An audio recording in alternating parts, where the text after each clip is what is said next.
Everyone, welcome to Naira study. अब आप सब कैसे हैं? आई होप कि आप सभी अच्छे होंगे और अपनी स्टडी को कंटिन्यू कर रहे होंगे। फ्रेंड्स, आज का जो चैप्टर हो जाता है वो चैप्टर नंबर 2 हो जाता है और लेक्चर आपका 5 हो जाता है। इससे पहले की सीरीज को देखने के लिए यानी इससे पहले के लेक्चर्स को देखने के लिए आपको प्लेलिस्ट में जाना रहेगा। वहाँ पे आप सीरियल वाइज चीज़ों को देख सकते हैं, क्योंकि आपका जो चैप्टर 2 हो जाता है उसमें लेक्चर 1, लेक्चर 2, लेक्चर 3 और लेक्चर 4 ये आप देख सकते हैं। और उससे पहले जो चैप्टर 1 के लेक्चर 7 तक है यानी 1 to 7 वो भी आप देख सकते हैं। और उनको जब आप लोग देखेंगे तभी आपको चीज़ें समझ में आएंगी, क्योंकि जब आप 20 से देखना स्टार्ट करते हैं तो क्या होता है, कुछ चीज़ों में डाउट्स रह जाते हैं। लेकिन जब आप सभी चीज़ों को देखेंगे और बारीकी से चीज़ों को समझेंगे तो कोई भी डाउट्स नहीं रहते हैं। तो मैं आप लोगों से यही कहना चाहूँगी कि उन वीडियोज़ को भी आप लोग जरूर देखें और प्लेलिस्ट में जाकर आप इजीली देख सकते हैं और सीरियल वाइज चीजों को आप देख सकते हैं। ठीक है ना? तो चलते हैं, हम आज क्या हमें देखना है, क्या पढ़ना है उसके बारे में डिस्कस कर लेते हैं। आज पढ़ेंगे गुणा तथा भाग की संकल्पना एवं संक्रियाएं, जो आपका लेसन चल रहा है। इसमें हम लोग भाज्य बराबर भाजक गुणे भागफल प्लस शेषफल, इससे रिलेटेड कुछ क्वेश्चंस को कर रहे थे। यानी जो आपका लेक्चर नंबर 4 हो जाता है उसमें भी इससे रिलेटेड कुछ क्वेश्चंस को कंप्लीट किया। आज हम लोग कुछ क्वेश्चंस को और कंप्लीट करेंगे और उससे पहले के लेक्चर में हम लोगों ने बोर्ड मास को कंप्लीट किया। बोर्ड मास का जो मेथड हो जाता है उसमें क्या होता है कि अगर आप को सारे तरीके पता है यानी BODMAS, इसका मतलब पता है। बी फॉर ब्रैकेट होता है, ब्रैकेट में बार ब्रैकेट होता है, छोटा ब्रैकेट होता है, मंझला ब्रैकेट होता है और बड़ा ब्रैकेट होता है। इनको पहले सॉल्व करना होता है। अगर बार ब्रैकेट है तो आप बार ब्रैकेट यूज करेंगे, यानी उसको सॉल्व करेंगे। बार ब्रैकेट होता कैसे, इस तरह से होता है ना। अगर बार ब्रैकेट नहीं है आपके क्वेश्चन में तो आप क्या करेंगे, छोटे ब्रैकेट को पहले सॉल्व करेंगे। अगर छोटा ब्रैकेट भी नहीं है तो कर्ली ब्रैकेट यानी कि आपको क्या करना है, मंझला ब्रैकेट। और अगर मंझला ब्रैकेट भी नहीं है तो आपको क्या करना है, बड़ा ब्रैकेट सॉल्व करना है। ठीक है, ये तो हो गई ब्रैकेट्स की बात। अगर अब देखिए, अगर आपके क्वेश्चन में कहीं पे का दिए हुए हो तो का मतलब क्या होता है, का मतलब होता है गुणा कर देना, यानी ऑफ, ओ फॉर ऑफ, और ऑफ का मतलब क्या होता है, तो का होता है। उसके बाद आपका डी हो जाता है तो डी मतलब क्या होता है, डी मतलब होता है डिवीजन। और उसके बाद आपका एम होता है तो एम मतलब मल्टीप्लिकेशन यानी गुणा होता है। उसके बाद ऐड यानी जोड़ना होता है और उसके बाद आपका सब्ट्रैक्शन यानी घटाना होता है। तो इन सिंबल्स को जब आप जान जाएंगे, अच्छे से इनको समझ जाएंगे, तो आपका जो बोर्ड मास है उससे रिलेटेड जो क्वेश्चंस हैं वो कभी भी आपके गलत नहीं होंगे। क्योंकि क्वेश्चंस में देखिए पहले ब्रैकेट तो दे देते हैं। जैसे मान लीजिए ब्रैकेट आपका दिया हुआ है, ठीक है ना, तो आपको तो पता है कि इसमें बार ब्रैकेट कहीं पे नहीं है तो हमें छोटा ब्रैकेट सॉल्व करना है। लेकिन इसी ब्रैकेट में जैसे कुछ भी यहाँ पे नंबर दे दिया, उसके बाद क्या किया, यहाँ पे आपको एक डिवीजन का चिन्ह दे दिया यानी डिवाइड करने का। उसके बाद कुछ नंबर यहाँ पे लिखे हुए हैं, फिर उसके बाद आपको गुणे का चिन्ह दे दिया, फिर कुछ नंबर लिखे हैं, फिर आपको यहाँ पे जोड़ का चिन्ह दे दिया। अब ब्रैकेट के अंदर तो है लेकिन ब्रैकेट आपको सॉल्व भी करना है। लेकिन इसमें भी कंडीशन बन जाती है कि इसमें हम कौन सा चिन्ह पहले सॉल्व करें। तो आपको पता है कि डिवीजन पहले सॉल्व किया जाता है, तो यानी आप डिवीजन सॉल्व करेंगे, इसका जो आंसर आएगा। उसके बाद आपको मल्टीप्लिकेशन करना है यानी गुणा जो है उसको सॉल्व करना है। और उसके बाद आपको जोड़ यानी आपको जो योग करना होता है वो बाद में करना होता है और सबसे लास्ट में आपको घटाना करना होता है। तो ये भी नियम होते हैं। कहीं कहीं पे लोग कहाँ पे कंफ्यूज हो जाते हैं, जैसे बार ब्रैकेट मान लीजिए 3 संख्याएं, कोई भी आपकी 3 संख्याएं दे दी, ठीक है ना, यहाँ पे माइनस हो गया, फिर उसके बाद 1 हो गया, यहाँ पे माइनस हो गया, यहाँ पे 2 हो गया और बार यहाँ पे लगा यानी बार ब्रैकेट यहाँ पे लगा है और आपका ये छोटा ब्रैकेट। अब कुछ लोग क्या समझते हैं कि ये पूरे को हमको सॉल्व करना है, तो क्या करेंगे, माइनस माइनस प्लस करके फिर, तो आंसर तो आपका गलत आएगा ही। जब बार ब्रैकेट आपका 2 नंबर्स पर लगा है यानी 1 - 3, इस पे लगा है, तो आपको इसी को सॉल्व करना है। तो जब इसको सॉल्व करेंगे यानी छोटी संख्या से बड़ी संख्या घटाते हैं तो आंसर क्या आता है, तो आपका भाई 3 और माइनस ये तो रहेगा ही रहेगा, ये तो रहेगा ही रहेगा। लेकिन जब माइनस यानी 1 - 3 करना होता है तो माइनस के कितने आते हैं, तो माइनस के 2 आएंगे। और जब इस तरह का आता है तब आपको ब्रैकेट लगा देना होता है ना, ब्रैकेट, फिर आपको इसको सॉल्व करना होता है। तो इस तरह से आप वर्क करेंगे, ठीक है ना। तो आई होप आप लोगों को चीजें समझ में आ गई होंगी कि जो हम लोगों ने वो बोर्ड मास पर डिस्कस किया था, तो उसमें और भी चीज़ों को हम थोड़ा थोड़ा हर लेक्चर में लेकर चलेंगे, जिससे आपकी जो भी कंफ्यूजन हो वो दूर हो जाए। क्योंकि बोर्ड मास में लोग यही गलती करते हैं और इसी वजह से उनका जो आंसर आता है वो गलत आ जाता है। ठीक है, तो चलते हैं, आज का जो फर्स्ट नंबर क्वेश्चन हो जाता है उसको समझ लेते हैं।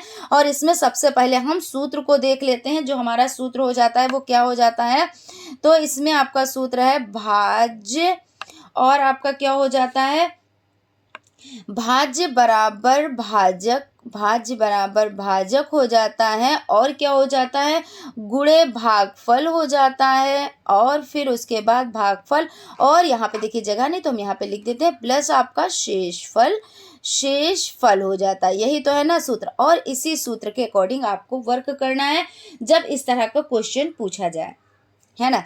तो चलते हैं, देख लेते हैं। सबसे पहले क्वेश्चन क्या कह रहा है, क्वेश्चन कह रहा है कि 1267, 60 और 67 यानी 1267 में कौन सी संख्या से भाग दिया जाए कि भागफल 84 तथा शेषफल 7 बचे। अब यहाँ पे समझिए, क्वेश्चन तो उसी तरह से है, लेकिन थोड़ा सा इसमें आपकी जो तर्क शक्ति है उसको चेक किया गया है कि आप क्या इसमें समझ पाएंगे कि ये क्वेश्चन कह क्या रहा है।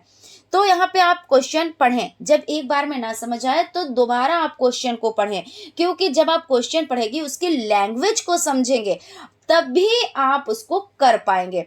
तो यहाँ पे कह रहे हैं 1267 में कौन सी संख्या से भाग दिया जाए, यानी क्या होता है, देखिए आप यहाँ पे समझें। जैसे ये आपका हो जाता है, सबसे पहले आपका क्या होता है, भाजक होता है, यही तो होता है, यहाँ पे भाजक होता है। और जो अंदर की संख्या होती है वो क्या होती है, वो भाज्य होती है ना। और जो आपका जो यहाँ पे आंसर आता है इन दोनों का, मतलब इसके साथ यानी भाजक का भाज्य, जब इसका क्या करेंगे, इससे कट करेंगे तो जो आंसर आपको प्राप्त होता है वो क्या होता है, वो भागफल प्राप्त होता है, यही तो है ना। और जो बच जाता है, शेष बच जाता है, वो क्या होता है, वो यहाँ पे शेषफल आता है, यही तो होता है ना। तो यहाँ पे समझिए, कह रहे हैं कि 1267 में कौन सी संख्या से भाग दिया जाए, यानी उस भाजक को आपको बताना है। और भाज्य तो दिए ही हैं, क्योंकि ये 1267 जब आप इसको इस तरह से करेंगे तो ये जो आपके 1267 हो जाते हैं ये यहाँ पे, यानी भाज्य की जगह पे। और क्या कह रहे हैं, किस से, यानी किस संख्या से भाग दिया जाए, तो यहाँ की ये संख्या पूछ रहे हैं, यानी इससे ही तो देते हैं ना वक्त, तो यानी ये भाजक पूछ रहे हैं। जब भाजक पूछ रहे हैं तो आपको पता हो गया कि भाजक, आपको यहाँ पे क्वेश्चन मार्क लगा देना है। और बाकी आपको संख्याएं दी हैं, यानी भाज्य बराबर 1267। और देखिए आपका भागफल, तो भागफल 84, भागफल यहाँ पे रहता है ना, तो यहाँ पे ये संख्या आपको 84 दी गई है। प्लस आपको देखिए यहाँ पे शेषफल कितना दिया गया है, तो 7 दिया गया है। तो यहाँ पे जो संख्या होती है उसके बाद जो बचता है वो शेषफल होता है। और शेषफल दिया कितना गया है, तो शेषफल आपको 7 दिया गया है। ठीक है, यहाँ तक क्लियर हो गया। अब आपको ये लैंग्वेज समझ में आ गई कि ये कह क्या रहा है। अब क्या करेंगे, सूत्र पुट कर देंगे। तो सूत्र तो आपको पता है, भाज्य बराबर भाजक गुणे भागफल प्लस शेषफल। अब यहाँ पे क्या करना है, तो भाज्य तो आपको पहले से दिए हैं, तो जो भाज्य देखिए यहाँ पे पहले ही से तो भाज्य दिए हुए हैं ना, 1267, तो आपने 1267 यानी भाज्य की जगह पे आपने रख दिया। अब आपको क्या करना है, जो भाजक है, क्योंकि भाजक ही पूछ रहे हैं तो यहाँ पे भाजक, तो आपको ऐसे ही भाजक लिख देना है। उसके बाद आपको भागफल और प्लस शेषफल, तो जो भागफल है वो भी दिए हुए हैं यानी 84 और शेषफल आपको 7 दिए हुए हैं, यानी आपने इस तरह से नोट कर लिया। अब क्या करेंगे, अब यहाँ पे देखिए, यहाँ पे आपका भाज्य तो पहले से है यानी 1267।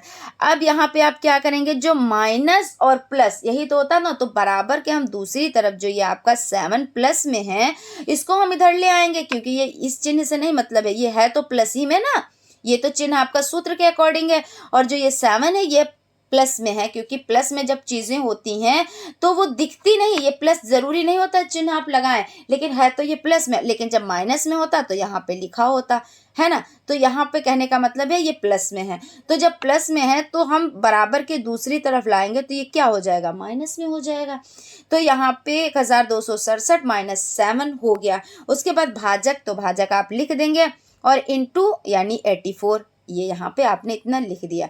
फिर क्या करेंगे, इसको माइनस कर देंगे, तो यानी 1267 माइनस 7 तो 1260 हो जाएगा, हो गया। उसके बाद आपका बराबर भाजक और गुणे 84 हो गया।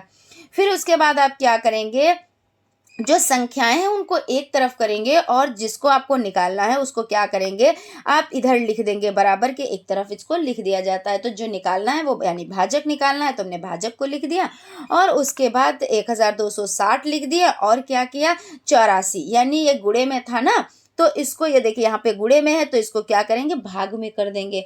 और जब भाग में कर देंगे तो फिर क्या करेंगे, हम इसको जो है भाग कर देंगे, यानी इसको हम क्या करेंगे, इसको हम कर देंगे भाग। और जब भाग करेंगे तो जो आंसर निकल कर आएगा, लास्ट आंसर हमारा वही होगा, है ना। लास्ट आंसर हमारा क्या होगा, तो लास्ट आंसर हमारा वही होगा, यानी आप इसको भाग करें।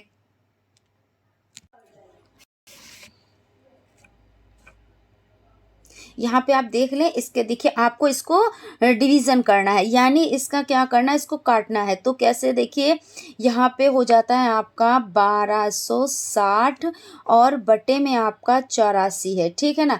तो आपका ये 2 से कट जाएगा, तो 2 चक्कू 8 और 2 दूना 4, ये आपका कट गया है, 84 कट गया, और 2 छंग 12 और आपका हो जाता है 2 तियाँ 6 और ये आपका 1 0 हो जाता है, ठीक है ना। आपकी ये संख्याएं कट गई। अब आपका, अब देखिए यहाँ पे 2 से फिर कट जाएगा, तो 2 दूना 4 और 2 एकम 2, यानी यहाँ पे 21 निकल कर आया।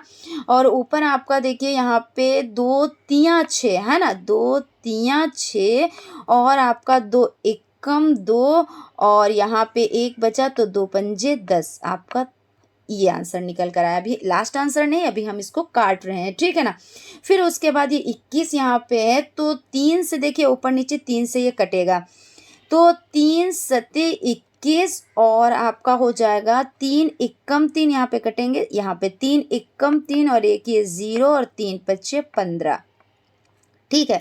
अब इसको आप काट दें तो 7 एकम 7 और आपका कटेगा 7 एकम 7 और यहाँ पे 7 एकम 7, यहाँ पे काट देते हैं, 7 एकम 7 और यहाँ पे 3 बचे, तो 7 पच्चे 35, यानी आपका जो आंसर फाइनली निकल कर आ जाता है वो आपका 15 निकल कर आ जाता है। तो आप लिख सकते हैं अतः भाजक बराबर 15 आंसर। इस तरह से आपका ये आंसर कंप्लीट हो जाता है। चलते हैं नेक्स्ट क्वेश्चन की तरफ। क्वेश्चन आपका हो जाता है, वो संख्याओं का अंतर 575, यानी दो संख्याओं का यहाँ पे हो जाता है, दो संख्याओं का अंतर 575 है। जब बड़ी संख्या में छोटी संख्या से भाग दिया जाता है तो भागफल 8 तथा शेषफल 15 बचता है, तो इनमें से छोटी संख्या बताइए। तो इसमें आपको क्या करना है, इसमें सबसे पहले वही चीज़ आपको इसकी लैंग्वेज को समझना है। जब आप लैंग्वेज को समझ जाएंगे तब आप क्वेश्चन आसानी से कर पाएंगे। यानी क्या कह रहे हैं कि कोई दो संख्याएं हैं और जो दो संख्याएं हैं उनका अंतर 575 है, और जब बड़ी संख्या में छोटी संख्या से क्या किया जाता है, भाग किया जाता है, तो भागफल 8 तथा शेषफल 15 बचता है। आपको भागफल और शेषफल पता है यानी ज्ञात है। अब आपको क्या करना है, तो मान लीजिए, माना छोटी संख्या, क्योंकि जो संख्या आपको पता नहीं होती है उसको क्या मानते हैं, उसको x मानते हैं। तो आपको कोई संख्या, यह संख्या पता नहीं है, तो माना छोटी संख्या कितनी है, तो x है ना। और उसमें क्या है, बड़ी संख्या, तो आपको पता है दो संख्याओं का अंतर, और जब अंतर निकालना होता है तो इसमें क्या करना होता है, जो बड़ी संख्या होती है तो बड़ी संख्या में से छोटी संख्या माइनस की जाती है। तो यहाँ पे आपका हो जाता है बड़ी संख्या बराबर x प्लस 575, क्योंकि दो संख्याओं का अंतर निकालना है ना। तो आपकी बड़ी संख्या कौन सी हो गई, तो आपकी देखिए यहाँ पे बड़ी संख्या x प्लस 575 हो गई। और भागफल तो आपको पता ही है, तो 8 है। उसके बाद शेषफल आपको पता ही है कि यहाँ पे 15 है, ठीक है। तो शेषफल आपने यहाँ पे लिख लिया, 15 लिख लिया। अब यहाँ पे समझिए, अब आपको क्या करना है, सूत्र पुट करना है। तो भाज्य बराबर भाजक गुणे भागफल प्लस शेषफल, ये आपका सूत्र हो जाता है। और संख्याएं तो अब आपको पता ही हो गई हैं। अब इसमें आप क्या करेंगे, यहाँ पे समझ लेते हैं। देखिए आपको क्या पता है, यहाँ पे x प्लस 575 आपकी जो है ये क्या है, तो भाज्य हो जाता है ना। और भाजक आपका क्या है, तो x है, और गुणे भागफल और प्लस शेषफल हो जाता है। अब क्या करेंगे, देखिए x और ये x है, इधर भी आपका है और इधर भी है, तो यानी यहाँ पे आपकी जो संख्या हो जाती है उसको क्या करेंगे, उसको यहाँ पे आप देख सकते हैं। तो x प्लस 575, यही तो है ना, x प्लस 575 है यहाँ पे, क्योंकि यहाँ पे आप निकाल ही रहे बात। और यहाँ पे आपका क्या हो जाता है कि इस x को आप क्या करेंगे, तो यहाँ पे आप देख सकते हैं कि देखिए ये इसकी और इसकी जब आप गुणा कराएंगे तो कितना होगा भाई, 8 की और x से गुणा कराएंगे तो आपको प्राप्त होगा 8x, यानी 8x आपको प्राप्त होगा। और प्लस में तो ये आपका 15 है ही है, ये तो देखिए आपके सूत्र के अकॉर्डिंग ही वर्क चल रहा है। अब आप क्या करेंगे, अब यहाँ पे देखिए जो प्लस में है उसको देखिए नंबर को क्या करना है, एक तरफ करना है। तो जब नंबर्स को हम एक तरफ करेंगे तो हम जो न्यूमेरिकल यानी जो आपके अल्फ़ाबेट हैं वो हम एक तरफ करेंगे, यही तो प्रक्रिया करनी होती है। और इस प्रक्रिया में क्या करना होता है, बराबर के दूसरी तरफ जब हम कुछ ले जाते हैं तो अगर माइनस में होता है तो प्लस में हो जाता है, गुणे में होता है तो भाग में हो जाता है, वर्ग में है तो वर्गमूल में हो जाता है। ये सारे नियम तो आपको पता ही हैं। तो यहाँ पे क्या करना है, यहाँ पे 575 है और यहाँ पे देखिए प्लस के ये 15 है, यहाँ पे प्लस के 15 है ना। तो जब हम प्लस के 15 को 575 की तरफ ले जाएंगे तो ये प्लस के हैं तो ये माइनस के हो जाएंगे 15, यानी ये आपके 15 हो गए। अब देखिए बराबर में 8x है और ये x उठकर जाएगा इस तरफ, तो ये देखिए प्लस में ये भी है तो ये भी यहाँ पे माइनस में हो जाएगा। इतनी प्रक्रिया समझ में आ गई ना। अब चलते हैं नेक्स्ट स्टेप की तरफ। अब क्या करना है, देखिए यहाँ पे जब आपने इसको माइनस किया, यहाँ से समझते चलते हैं प्रक्रिया को। जब 575 में से आपने माइनस किए 15 तो आपको आंसर कितना मिला भाई, 75 में से आप 15 माइनस करेंगे तो आपका 60 ही तो बचेगा। और ये सैकड़ा तो पहले से है यानी 500 तो है ही है, तो 560। और आपने क्या किया, यहाँ पे देखिए जब 8x माइनस 1x तो यहाँ पे आपका कितना हो जाएगा, तो यहाँ पे आपका 7x, यानी कि 1x आप माइनस करेंगे तो कितना रह जाएगा, 7x रह जाएगा। तो जब 7x रह जाएगा तो अब आप इसको क्या करेंगे, क्योंकि जब वो गुणे में होता है तो दूसरी तरफ आके क्या हो जाता है, तो वो भाग में संख्या हो जाती है। तो जब भाग में होगी तो हम इसको क्या करेंगे, हम इसको भाग कर देंगे। तो भाग करने के लिए देखिए अब आपको तो पता है, तो x इधर हो गया, यानी x बराबर 560 और बटे 7 आपका हो गया, यही तो हो गया ना। अब आप इसको क्या करेंगे, अब इसको आप काट देंगे। तो जब आप इसको काट देंगे तो आपका जो आंसर प्राप्त होगा वो आपको 80 आंसर प्राप्त होगा। और कैसे आपको प्राप्त होगा, देखिए 7 एकम 7 और 7 एकम 7, 7 दूनी 14, 7 21, 7 चौक 28, 7 पच्चे 35, 7 छक 42, 7 सत्ती 49, 7 तो छप्पन, सातों अट्ठी छप्पन होता है ना, तो 8 ये हो गया और आपका ये 0 आ गया यानी 80। तो अतः छोटी संख्या कितनी निकल कर आई, तो 80 निकल कर आई। तो देखिए कितनी इजीली तरीके से ये सॉल्व हो गया। बस आपको क्या है, इसमें जो इस तरह के क्वेश्चंस होते हैं उसमें लैंग्वेज का होता है मामला। लैंग्वेज आपने समझ ली कि ये कह क्या रहा है, ये क्वेश्चन आपसे कहना क्या चाहता है, ये पूछ क्या रहा है आपसे।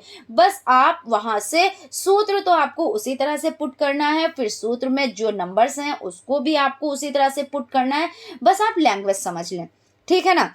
उसके बाद चलते हैं नेक्स्ट क्वेश्चन की तरफ। क्वेश्चन आपका हो जाता है, क्वेश्चन है दो संख्याओं का अंतर 1365 है। जब बड़ी संख्या में छोटी संख्या से भाग दिया जाता है तो भागफल 7 तथा शेषफल 15 बचता है। तो इनमें से बड़ी संख्या बताएं। अब देखिए यहाँ पे बड़ी संख्या पूछ रहे हैं, है ना। तो यहाँ पे क्या करना है आपको कि दो संख्याओं का अंतर। तो जब अंतर कहते हैं तो क्या करना होता है, अंतर करने के लिए आपको बड़ी संख्या से छोटी संख्या घटानी होती है, यही तो होता है ना। और यहाँ पे क्या कह रहे हैं कि बड़ी संख्या में छोटी संख्या से भाग दिया जाता है, यहाँ पे ये कह रहे हैं तो भाग दिया जाता है तो भागफल 7। अब आपको पता हो गया कि भागफल 7 है, इसलिए आपने भागफल 7 लिख लिया। और शेषफल कितना है, तो 15। अब आपको ये दो संख्याएं पता हैं। अब आप क्या करेंगे, क्योंकि बड़ी संख्या और छोटी संख्या ये चीज़, तो बड़ी संख्या तो आपकी यहाँ पे है ही है, और क्योंकि जो संख्या आपको दो संख्या पता नहीं है उसको क्या मानना है, तो उसको x मानना है। तो पहले माना छोटी संख्या x है, भाई आपने मान लिया कि छोटी संख्या x है। उसके बाद बड़ी संख्या बराबर x प्लस 1365 हो जाती है, जो आपकी संख्या दिए हुए हैं, है ना। तो अब आप क्या करेंगे, अब आपको सारी संख्याएं पता हो गई। अब आप करेंगे ये कि आप सूत्र को पुट करेंगे। जब सूत्र को पुट करेंगे यानी भाज्य बराबर भाजक गुणे भागफल प्लस शेषफल, तो यहाँ पे समझ लेते हैं कि आपका जो हो जाता है भाज्य, तो भाज्य कितना हो जाता है x प्लस 1365, यही तो है ना। और उसके बाद भाजक, तो भाजक कितना है आपका x और आपका गुणे 7, क्योंकि भागफल तो आपको दिए ही थे, तो 7 और प्लस शेषफल आपका 15, ये हो जाता है।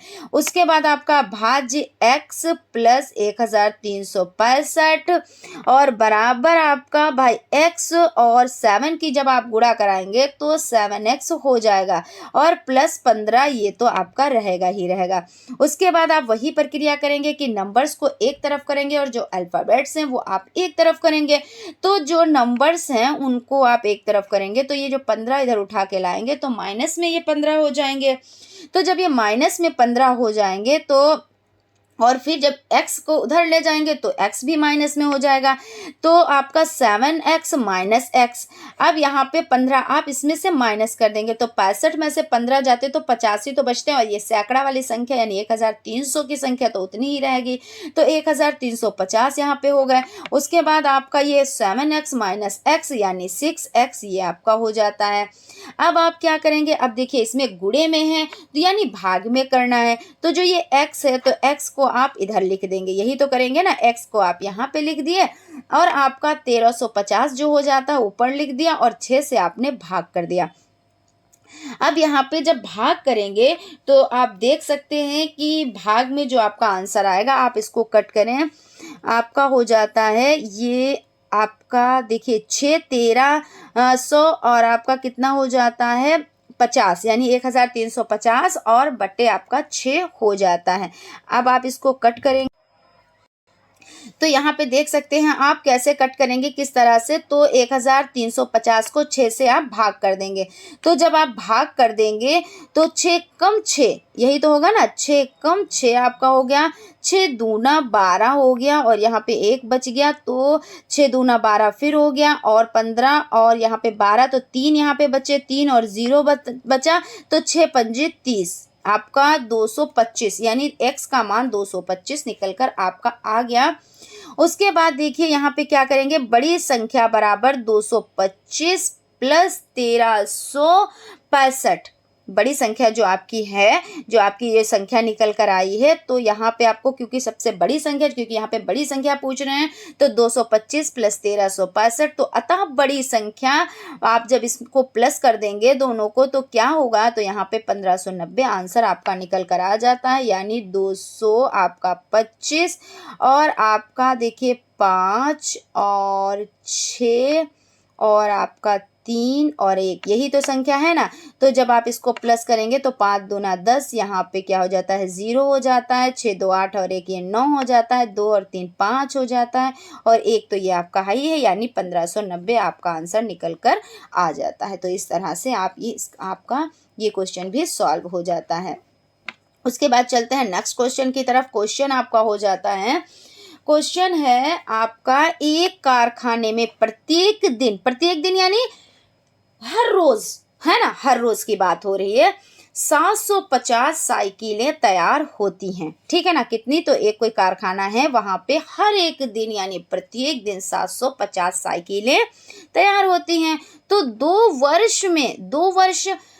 वर्ष में क्या कह रहे हैं, कुल कितनी साइकिल बनेंगी, यानी रोज बन रही हैं और 2 वर्ष में रोज के हिसाब से कितनी साइकिलें बनेंगी। तो चलिए, ये तो आपको पता है कि एक वर्ष में कितने दिन होते हैं, तो एक वर्ष में 365 दिन होते हैं ना, 365 दिन हो गए।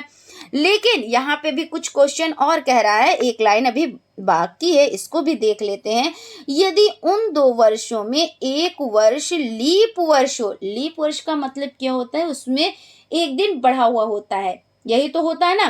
तो 365, तो जब एक दिन बढ़ा है तो यानी एक दिन प्लस करेंगे तो कितना होगा, तो प्लस आपका कितना हो जाएगा 65, तो एक दिन बढ़ा हुआ तो 365, एक 66 दिन, यही तो हुआ ना। तो जब आप इसको प्लस करेंगे तो कितना हो जाएगा आपका, 5 और 6 11 का 1 हासिल, 1 6 6 12 और 1 13 के 3 हासिल, 1 3 3 6 और 1 7, यानी 731 दिन हो जाएंगे टोटल। वैसे कितना होता तो 730 दिन होते, लेकिन यहाँ पे कंडीशन कर दी है कि एक जो है एक वर्ष वो क्या है, वो लीप वर्ष है, तो इसको भी आपको समझना रहेगा। अब इसको सॉल्व कैसे करेंगे, बहुत सिंपल क्वेश्चन है, ऐसा नहीं है कि आपके लिए कठिन है, ऐसा नहीं है, बिल्कुल भी नहीं है, आप बस इसको समझ लें। तो यहाँ पे दिया हुआ है कि एक कारखाने में प्रत्येक दिन 750 साइकिलें तैयार होती, तो आपने लिखा कारखाने में एक दिन में साइकिलें बनती है कितनी, तो 750। देखिए क्वेश्चन के अकॉर्डिंग ही अभी हम वर्क कर रहे हैं। उसके बाद आपसे क्या कहा गया है कि 2 वर्ष में कुल कितने दिनों की, यानी यहाँ पे आपको करना है कि 2 वर्ष में कुल दिनों की संख्या, तो जो टोटल दिन है वो कितने हैं, और साधारण वर्ष में दिनों की संख्या, और प्लस क्या है, लीप वर्ष में दिनों की संख्या। यानी आपको साधारण वर्ष में, क्योंकि 2 वर्ष दिए हैं ना, तो 2 वर्ष में क्या है, एक वर्ष तो आपका साधारण है और दूसरा आपका क्या है, लीप वर्ष है।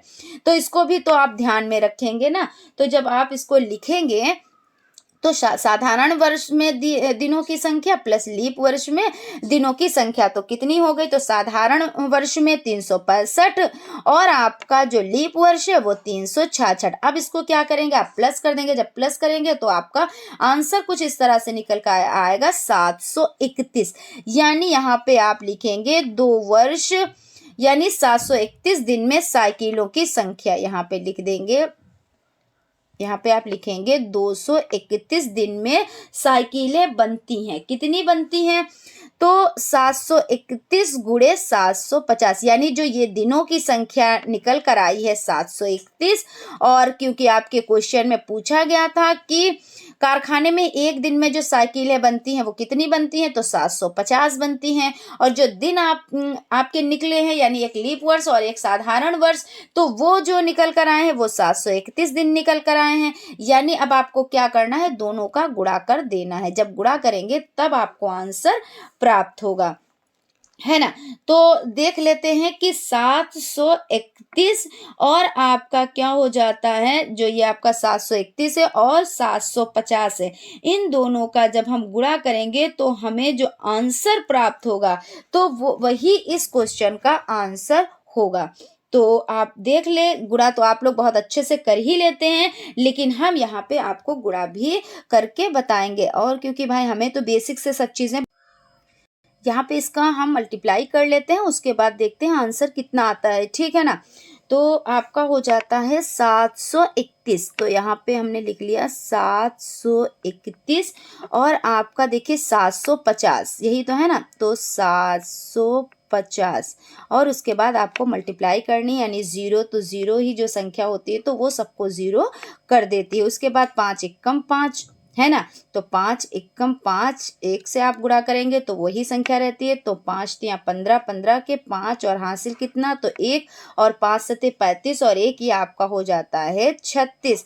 उसके बाद आप 7 की गुणा 1 से करेंगे तो 7 एकम 7 और 7 त्रिक 21 का कितना होता है, तो 1 होता है, और हासिल कितना होता है, तो 2 होता है, और 7 सती 49 और 2 50, 51, 51 हुए तो ना 51 यहाँ पे आपके हो जाते हैं। उसके बाद आप यहाँ पे ये 0 है तो आपका 0 ही रहेगा, ये 5 है यहाँ पे तो आपका 5 ही रहेगा, और उसके बाद ये आपका 5 और आपका ये कितना हो जाता है 2, 5 और 7, यानी कि यहाँ पे देखिए 7 एकम 7, 7 त्रिक 21 का 1 हासिल आपका कितना हो जाता है। यहाँ से फिर से थोड़ा सा देख लेते हैं, देखिए यहाँ पे हम इरेज करके फिर से देख लेते हैं एक बार, तो 700 आपका कितना हो जाएगा 31, तो 731, और ये आपका हो जाएगा 750, ठीक है ना, यही तो है ना। उसके बाद ये आपका 0 एकम 0, यानी 0, और यहाँ पे भी 0, और यहाँ पे आपका 0 हो जाएगा। फिर उसके बाद है 5 एकम, तो ये आपका हो जाएगा 5, और 5 तिया 15 के 5 और हासिल 1, और 5 सत्ते 35 और ये 1 36, तो हमने 36 यहाँ पे लिख दिए। अब यहाँ पे आप देखिए 7 एकम, तो आपका कितना हो जाएगा, तो 7 एकम आपका हो जाएगा 7, और उसके बाद 7 त्रिक तो 21, तो 21 का कितना होता है, तो 21 का 1, और हासिल कितना होता है, तो 2, और 7 सती 49 और 50, 2 ये तो 51 हुआ, तो आपका कितना हो गया, तो ये 51 हो गया, यही तो हुआ ना।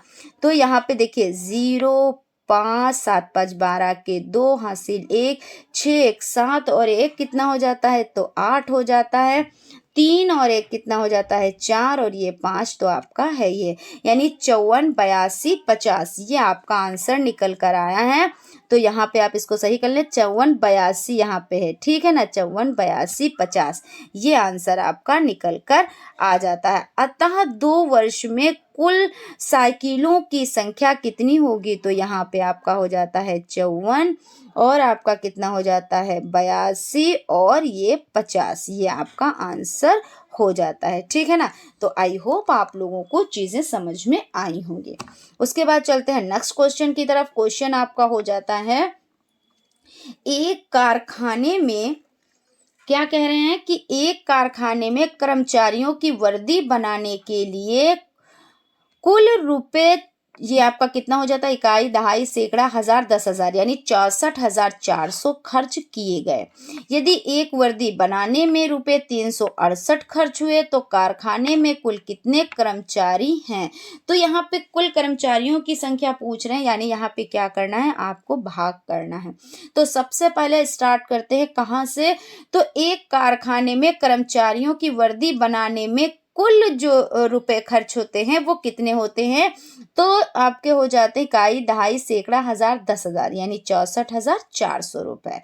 अब एक वर्दी बनाने में कुल खर्च, तो एक वर्दी को बनाने में कितना खर्च हुआ, तो 368 रुपए, तो आपने इसको भी लिख लिया। अभी तो जो क्वेश्चन में पूछ रहे हैं वही आपको आप कर रहे हैं। अब इसमें करना क्या है, क्योंकि कह रहे हैं कारखाने में कुल कितने कर्मचारी हैं, तो जब कुल कर्मचारियों की संख्या पूछी जा रही है तो उसके अकॉर्डिंग आपको भाग करना रहेगा। तो जब आप भाग करेंगे तो यहाँ पे आप देख सकते हैं कि कारखाने में कुल कर्मचारी, और यहाँ पे बराबर कारखाने में कर्मचारियों की वर्दी बनाने में कुल खर्च, यानी जो कुल खर्च हुआ है वो, और उसके बाद एक वर्दी बनाने में कुल खर्च, इससे दोनों से आप क्या करेंगे, इसको भाग कर देंगे।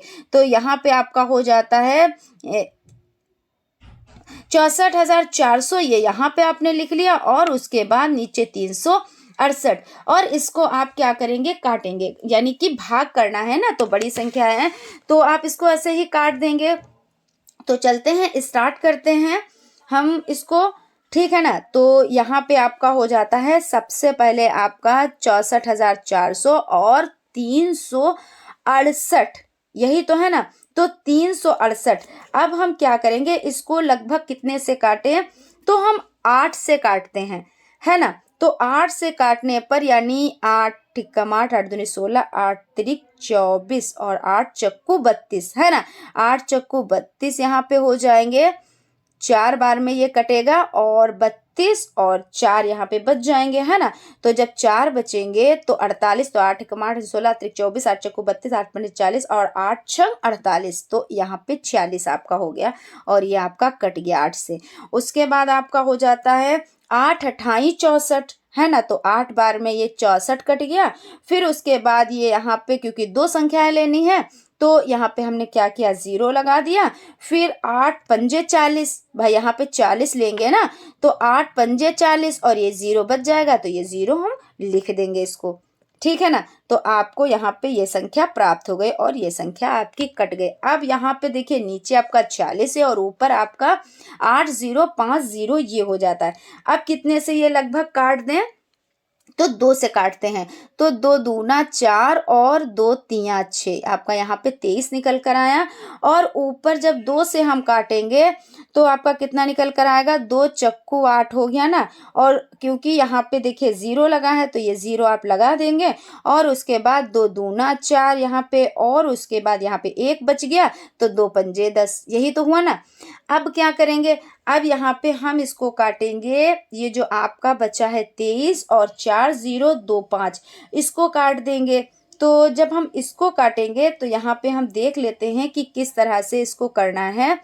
तो आपका हो जाएगा 23 और ये आपका हो जाता है, जब आप इसको काटेंगे तो आपको जो आंसर प्राप्त होगा वो प्राप्त होगा 175। कितना प्राप्त होगा, तो 175। आप ऐसे भी कर सकते हैं, जैसे अभी आप संख्या प्राप्त हो गई तो 4 0 2 5 और ये 23 आपका ये रह गया ना। तो इसको जब आप कट करेंगे तो आपको आंसर कितना प्राप्त होगा, आंसर प्राप्त होगा 175। यानी आप यहाँ पे लिख सकते हैं, यहाँ पे जो क्वेश्चन डिमांड कर रहा है कि कारखाने में कुल कितने कर्मचारी हैं, तो कारखाने में कुल कर्मचारियों की संख्या 175 हो जाती है, ठीक है ना। तो यहाँ तक आपका सेशन कंप्लीट हो जाता है, यानी यहाँ पर आपका सेशन कंप्लीट हो जाता है। और हमें विश्वास है कि आप लोगों को चीज़ें समझ में आई होंगी। अगर कहीं पे कोई चीज़ आपको डाउट में डाल रही है या कंफ्यूज कर रही है तो आप लोग कमेंट कर सकते हैं, हम उसका रिप्लाई आप लोगों को ज़रूर से ज़रूर देंगे। तो फ्रेंड्स, हम एक चीज़ आपसे ज़रूर कहना चाहेंगे कि आप लोग नोट्स बनाते चलें और उसकी प्रैक्टिस साथ में करते चलें, क्योंकि मैथ का मतलब ही प्रैक्टिस होता है और प्रैक्टिस आप जितनी ज़्यादा करेंगे उतना ही बेहतर होगा, ठीक है ना। तो मिलते हैं नेक्स्ट क्लास में फ्रेंड, थैंक यू।